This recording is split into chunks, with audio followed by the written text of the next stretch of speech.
ప్రాంతం హనుకోట నుండి ఉదయగిరి వైపు వెళ్తున్న కోళ్ల వ్యర్థాల వాహనాన్ని ఉదయగిరిలోని వైఎస్ఆర్ విగ్రహం వద్ద ఉదయగిరి సిఐ ఎన్ వెంకట్రావు పట్టుకున్నారు.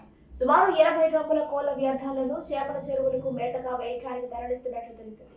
డ్రైవర్ అక్రమ్ బాషాను మరియు క్లీనర్ అన్వర్ ఖాన్ ను ఉదయగిరి సిఐ వెంకట్రావు అదుపులోకి తీసుకుని విచారిస్తున్నారు. వాహనాన్ని సీజ్ చేసి కోళ్ల వ్యర్థాలను జేసీబీ సహాయంతో గుంత తవ్వి వెటర్నరీ అధికారుల సమక్షంలో పూడ్చివేశారు.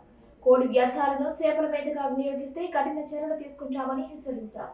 ప్రజల ఆరోగ్యానికి, పర్యావరణానికి హానికరంగా ఉన్న నిషేధిత కోడి వ్యర్థాలను ఉపయోగిస్తే దీనికి సంబంధించిన రైతులను ముద్దాయిగా చేరవేస్తూ కేసు నమోదు చేస్తామని ఉదయగిరి ఎస్ఐ ఇంద్రసేనారెడ్డి తెలిపారు.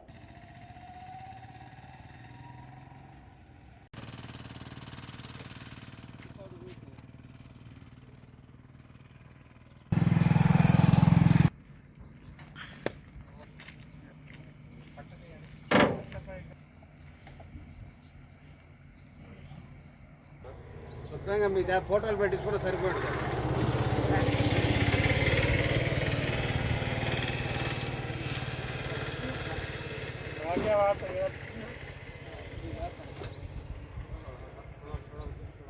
దేవుడా